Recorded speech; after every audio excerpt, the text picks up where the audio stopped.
Les jeudis de l'économie avec la BCI. BCI, la banque partenaire de tous les entrepreneurs calédoniens.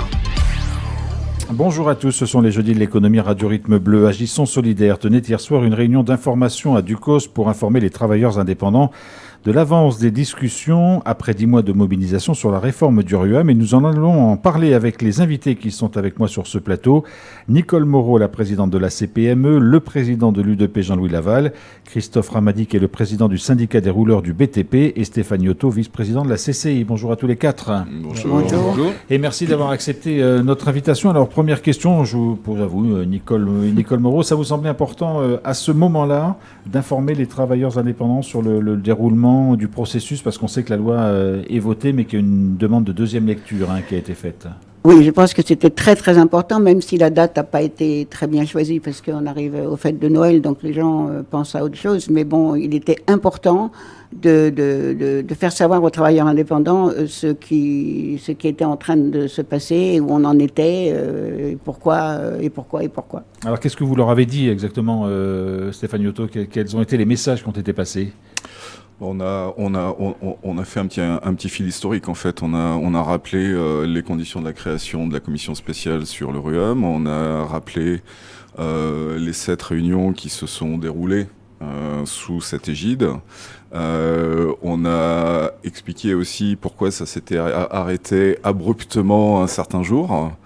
On a ensuite rappelé les réunions qu'on a pu avoir avec les différents groupes politiques. Et jusqu'à arriver à ce jour où la loi est votée à l'unanimité et une semaine après, une partie des gens qui avaient voté pour ont demandé une seconde lecture. Donc ça n'a pas été une année tranquille pour nous. On a beaucoup bossé.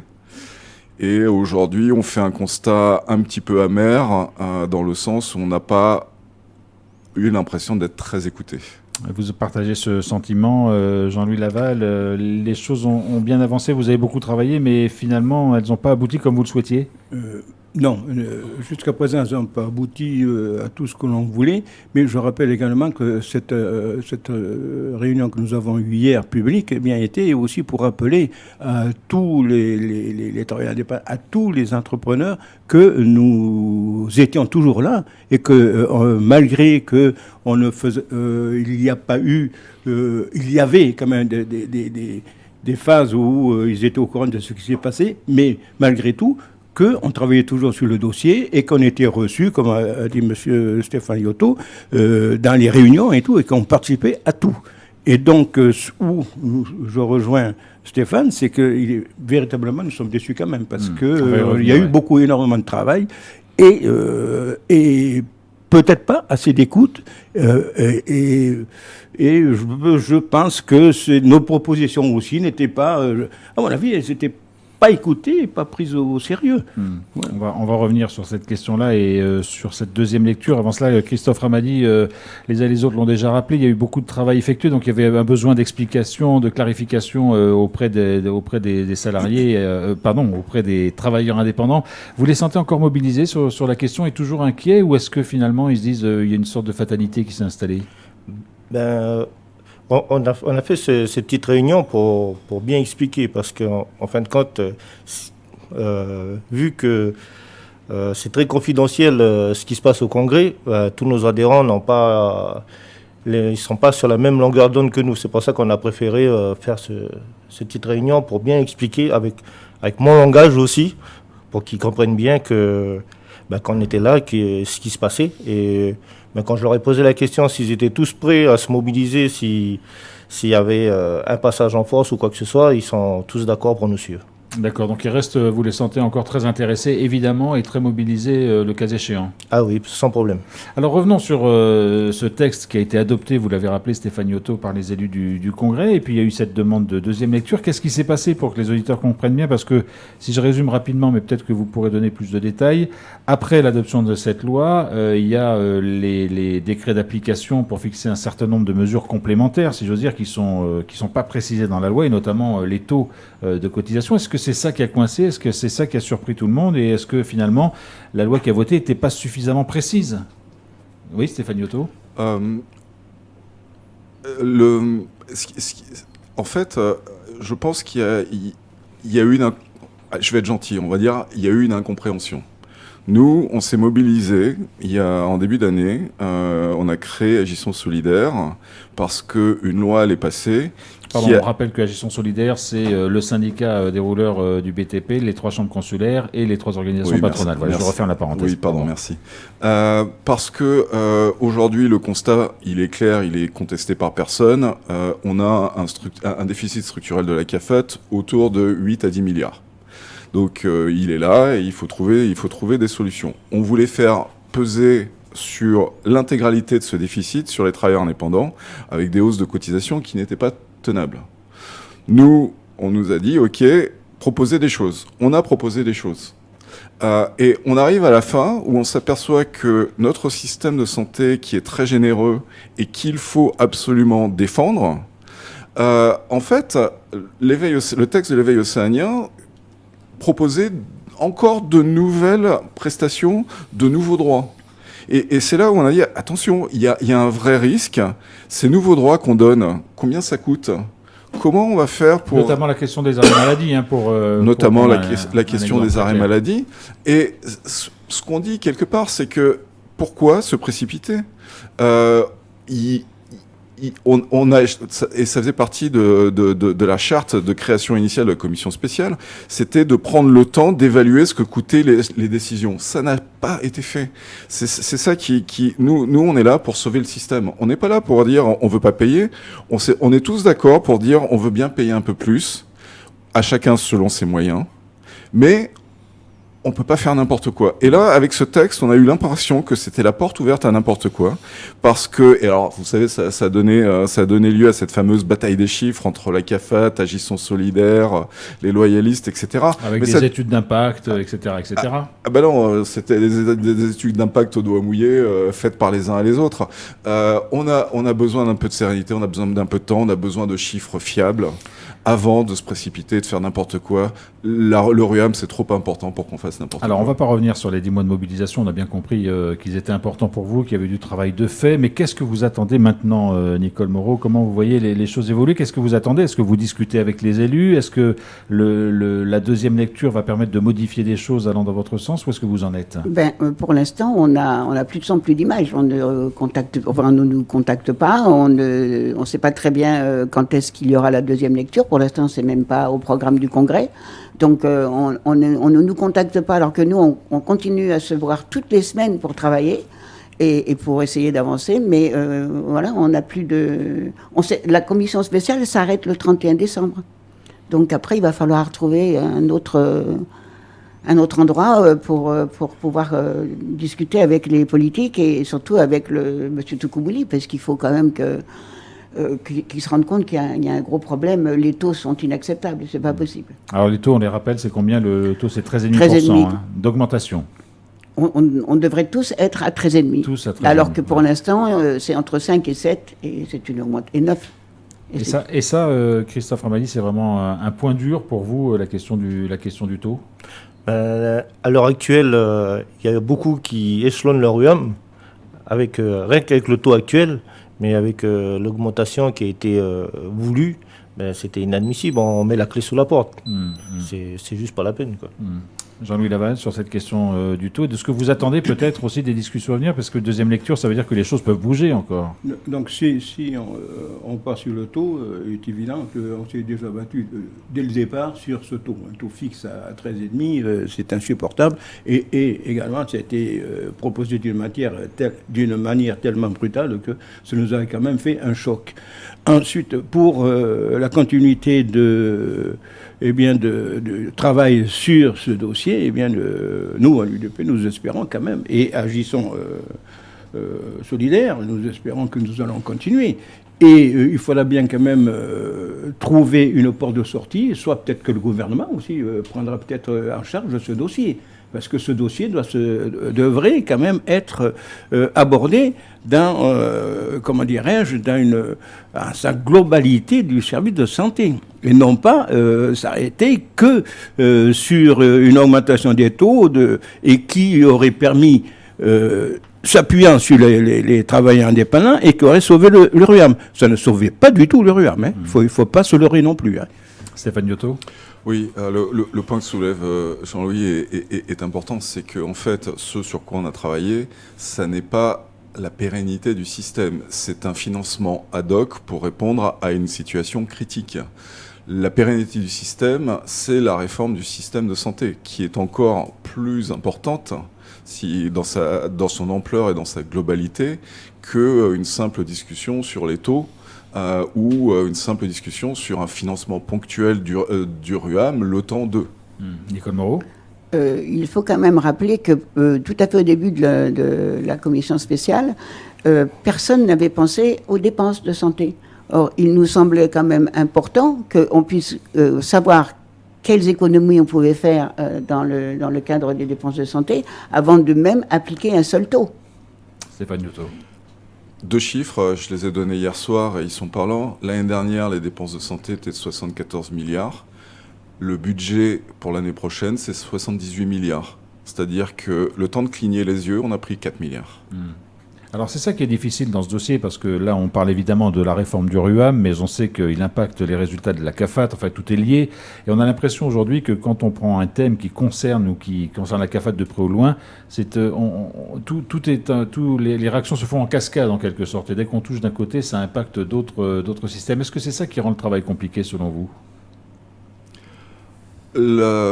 On a parlé hier a été évoqué le manque de transparence de la CAFAT. Je pense qu'il n'y a pas un manque de transparence de la CAFAT. La CAFAT essaye de travailler de son mieux, n'a pas tous les chiffres, et quelque part, c'est pas le rôle de la CAFAT d'être le pilote du système de santé. C'est bien aux membres du gouvernement en charge de la santé et du budget d'être ce pilote. C'est bien aux directeurs de la DAS et de la CAFAT de l'aider dans cette mission. Mais je pense qu'aujourd'hui, pour tout, on se tourne vers la CAFAT. C'est pas son rôle. Oui, je reviens sur ça. La CAFAT et notamment son conseil d'administration a toujours travaillé pour le bien du chef de santé et de nos adhérents. Mais il faut quand même pas oublier que le conseil d'administration a toujours fait des propositions qui n'ont jamais été entendues. Parce que le conseil d'administration n'a pas découvert la situation de la CAFAT. Non, et du RUAM. Mais il y a eu beaucoup de propositions et beaucoup de pistes évoquées et malheureusement, c'est resté lettre morte. C'est comme si au contraire, des fois, on a rajouté. Alors donc, c'est vrai que ça pose problème. Nicole Moreau. Moi, je voudrais quand même rappeler qu'il y a quelques années, il y a eu des centaines de personnes qui se sont penchées sur notre système de santé. Je pense que tout le monde se rappelle du plan d'Occamo. Il y a un accord cadre qui a été signé en 2018. Il y avait une centaine de personnes avec je ne sais combien d'ateliers. Tout le monde s'était d'accord, c'était l'unanimité, et puis plus rien. Or, ils ont mis à plat le système de santé, il y avait des tas de choses à prendre dedans, et personne ne s'en occupe. Alors Christophe m'a dit, les travailleurs indépendants continuent évidemment leur activité pendant ce temps-là, mais avec cette espèce d'épée de Damoclès au-dessus de la tête pour savoir à quelle sauce, entre guillemets, ils pourraient être mangés après l'adoption de cette réforme. C'est une inquiétude réelle pour eux? C'est compliqué à gérer? C'est compliqué à gérer parce qu'au départ, ils ont appris que la loi a été votée. Pour eux, ça a été un grand choc. Mais comme je leur explique... Un bon choc? Un grand choc. Un grand choc. Voilà. Mais pour ça qu'on a décidé de leur expliquer réellement ce qui se passe. La loi a bien été votée, mais c'est une boîte, elle est vide. Et après, il faut rajouter les éléments à l'intérieur. Tant qu'il n'y a rien à l'intérieur, cette loi, elle ne sert à rien. C'est pour ça qu'on a toujours l'espoir de pouvoir essayer de sauver ce RUAM tout en étant attentif à toutes les petites personnes qui travaillent aussi. Aujourd'hui, qu'on soit bien précis, les travailleurs indépendants, lorsqu'ils reçoivent leur règlement de cotisation, ils n'ont pas évidemment encore les effets de cette loi, Stéphane Yoto. Ah non, du tout. Aujourd'hui, que ce soit clair, il n'y a pas d'augmentation. Et de toute façon, même quand la loi sera votée... sera votée. Quand une loi sera votée, merci de la précision, la CAFAT aura besoin de plusieurs mois pour la mettre en place. Ça ne sera pas instantané dans tous les cas. Comment, oui, Nicole Moreau. En fait, ce n'est pas la loi. La loi, elle a été votée. Voilà, il y aura une seconde lecture. On verra ce qui semble. Mais c'est la délibération d'application. C'est ça qui va faire que les taux vont être mis en place. Et c'est ça qui permet à la loi, au cadre actuel, de fonctionner. On ne peut pas inclure la définition du taux dans le texte même de la loi. C'est quelque chose sur lequel vous avez travaillé ou c'est impossible? On n'a pas travaillé pour l'instant, puisque, voilà. Jean-Louis Laval. Mais ce taux, on en parle toujours, mais il n'a jamais, comment dirais-je, il n'y a pas eu de consensus sur ce taux. On en discute toujours et ces discussions ne sont pas finies. Et il ne faut quand même pas oublier que la seconde lecture, pour l'instant, bloque ce texte. Il est gelé. Et donc, il ne pourra pas aller au-delà pour l'instant. Et avant que ça reprenne, eh bien, il faudra bien qu'on reprenne également nos discussions et puis voir. Et c'est pour ça que je dis, et j'insiste un peu là-dessus, que j'espère peut-être que ce sera repris par le gouvernement et qu'on verra vraiment dans son ensemble ces problèmes-là. Nicole Moreau. Oui, en fait, je souhaiterais quand même, je ne vais pas monopoliser la parole, mais il me semble important. Bien, pas de problème. Il me semble important de préciser que toutes les réunions de la commission spéciale ont été réalisées sans que le texte soit étudié au Congrès. Nous n'avons jamais pu étudier ce texte et la commission spéciale s'est arrêtée juste avant qu'on puisse en discuter. C'était quand la dernière réunion de la commission spéciale? Le 27. 27 de quel mois? 27 septembre. 27 septembre, voilà. Depuis, plus de son plus d'image, à part le vote de la loi quand même, qui est intervenu quelques semaines plus tard. À la demande du gouvernement de la Nouvelle-Calédonie. À la demande du gouvernement de la Nouvelle-Calédonie. Et avec surprise. Et pourquoi avec surprise? Parce qu'on ne s'y attendait pas. Au vote de la loi? De la manière dont ça s'est passé. Parce qu'on était quand même toujours en discussion, il ne faut quand même pas l'oublier. Il ne faut pas oublier que ça s'est voté à l'unanimité. Donc tous les partis politiques ont été convaincus que les amendements qui avaient été discutés et adoptés suffiraient pour faire passer la loi. Ils ont voté à l'unanimité. Alors vous le savez, on vous a aussi parfois aux uns et aux autres reproché de vous mettre dans la peau des élus, voire de remplacer les élus sur ce dossier. Il y a quelques procès d'intention qui ont été faits en disant laissez les élus travailler sur le sujet. Ça vous a embêté un peu ces réactions-là, Stéphane Yoto? Personnellement, je ne l'ai pas ressenti.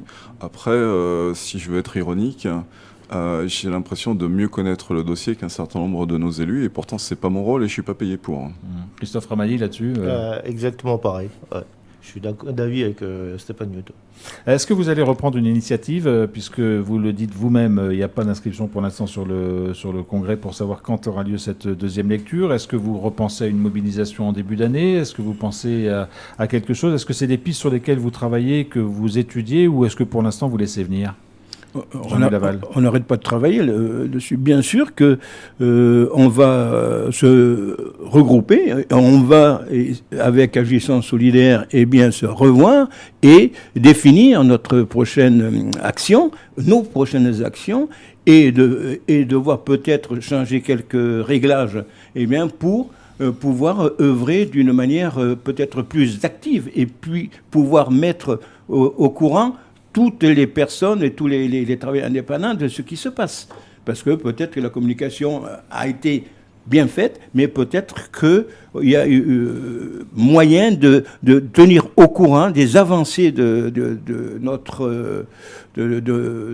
nos débats pour qu'ils les prennent en considération et qu'ils sachent qu'ils ne sont pas oubliés et qu'on travaille toujours là-dessus. Voilà, écoutez, ce sera sans doute le mot de la fin de cette émission, non, Stéphane Yoto, rajouter quelque chose? Oui, moi je voudrais faire un petit plaidoyer, si tu veux bien. Hier soir, on a une dame qui a dit « je paye trop, c'est pas possible », et elle payait 30 000 francs par trimestre. Je jette pas la pierre à cette dame qui a ses difficultés en tant que petite entrepreneuse, mais Je pense qu'on ne se rend pas compte à quel point on a de la chance en Nouvelle-Calédonie d'avoir un système aussi généreux qui nous couvre dans certains cas pour 10 000 francs par mois de tout ce qui peut nous arriver. Demain, cette dame, et je ne lui souhaite pas un accident, elle se retrouve à l'hôpital, elle aura cotisé 10 000 balles par mois pour une chambre qui peut coûter entre 200 et 500 000 francs par jour à l'hôpital en fonction des soins qui entourent. Donc, aujourd'hui, ce système, il est précieux, il faut le défendre. Il manque 10 milliards, ça va être douloureux. On n'a pas la planche à billets, donc les 10 milliards, il va bien falloir les trouver. Il va bien falloir regarder les dépenses, parce que je pense que c'est là qu'est le plus grand gisement. Mais on a vraiment, vraiment de la chance. Moi, j'ai été salarié en Australie. Medicare, c'était 49% de mon salaire.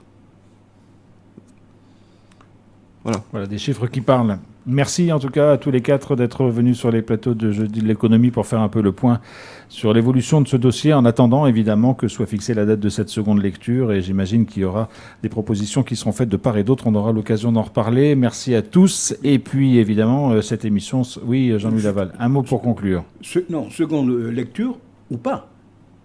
On ne sait pas. Oui, pour l'instant, la demande a été faite. Oui. On est d'accord. Tout à fait, mais il peut très bien pas de seconde lecture. Émission qui sera évidemment disponible en réécoute sur notre site internet rrb.nc. Je vous souhaite une belle après-midi. C'était les Jeudis de l'économie avec la BCI.